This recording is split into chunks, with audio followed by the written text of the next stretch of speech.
अमीर और गरीब की पत्नियाँ। अफ्रीका में किसी जगह एक बहुत गरीब आदमी रहता था जिसका नाम अनांसी था। उसके घर के पास एक बहुत अमीर आदमी रहता था जिसका नाम कुछ नहीं था। एक दिन अनांसी और कुछ नहीं ने तय किया कि वे पास के शहर में जाकर अपने लिए पत्नियाँ लेकर आएंगे।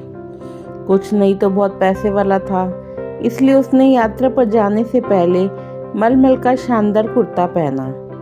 बेचारे गरीब अनांसी के पास पहनने के लिए सिर्फ एक फटी हुई सूती शर्ट ही थी।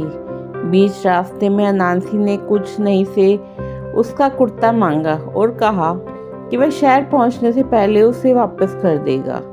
लेकिन शहर पहुंचने के बाद भी उसने किसी न किसी बहाने से कुछ नहीं को उसका कुर्ता वापस नहीं किया।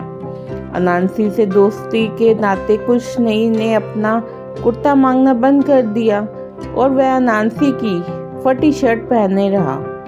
अनांसी ने तो मलमल का शानदार कुर्ता पहना हुआ था, इसलिए उसे अपने लिए पत्नियां ढूंढने में कोई दिक्कत नहीं हुई। उसने बहुत सारी पत्नियां प्राप्त कर ली। दूसरी ओर कुछ नहीं की और किसी ने देखा भी नहीं और उसकी बहुत बेइज्जती हुई। एक बुढ़ी गरीब औरत को कुछ नहीं पर दया आ गई और उसने उसे अपनी बेटी दे दी।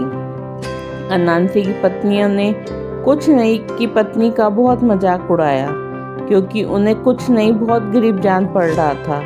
कुछ नहीं की बुद्धिमान पत्नी ने उनकी बातों पर ध्यान नहीं दिया। सभी लोग अपने अपने घरों को चल दिए। जब वे अपने शहर पहुंचे तो दोनों की पत्नियों को बहुत आश्चर्य हुआ। अनांसी के घर को जाने वाला रास्ता तो ऊबड़ खाबड़ था और कुछ नहीं के महल जैसा घर का रास्ता पक्का था। कुछ नहीं के नौकरों ने उस पर जानवरों की खालें और कालीन बिछाए हुए थे। नौकर स्वयं अपनी पत्नियों के साथ अच्छे कपड़े पहनकर स्वागत के लिए खड़े थे। अनांसी के लिए कोई इंतजार नहीं कर रहा था। कुछ नहीं की पत्नी पूरे शहर की रानी की तरह रहती थी और जो चाहे खरीद सकती थी। अनांसी की पत्नियों को तो खाने के लाले पड़े हुए थे और वे नमक लगाकर कच्चे केले खाती थी। कुछ नहीं की पत्नी को जब अनांसी की पत्नियों की दुर्दशा के बारे में पता चला तो उसने उन्हें अपने महल में बुला लिया। अनांसी की पत्नियां कुछ नहीं के महल में पहुंचकर इतनी खुश हुई कि उन्होंने अनांसी की झोपड़ी में वापस जाने को मना कर दिया। अनांसी को बहुत गुस्सा आया। उसने कुछ नहीं को जान से मारने का फैसला किया। उसने अपने कुछ जूहे दोस्तों को पटाकर कुछ नहीं के महल में के दरवाजे तक सुरंग खोदने पर राजी कर लिया। जब सुरंग पूरी बन गई तब उसने सुरंग के भीतर चाकू और कांच की बोतलों के टुकड़ों बिछा दिए।